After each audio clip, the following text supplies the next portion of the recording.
There are times when you just need to start over. The DriveSure interface allows you to void a current activation and restart from the beginning.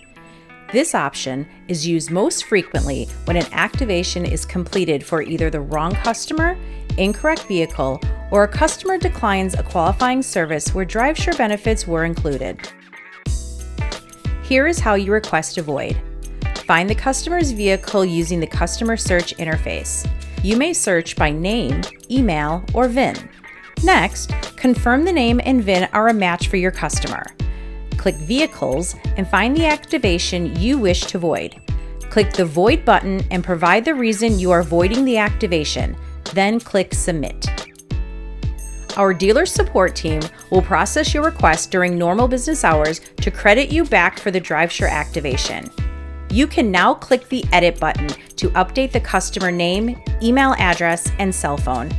This should be done before activating a new DriveSure benefit for this VIN.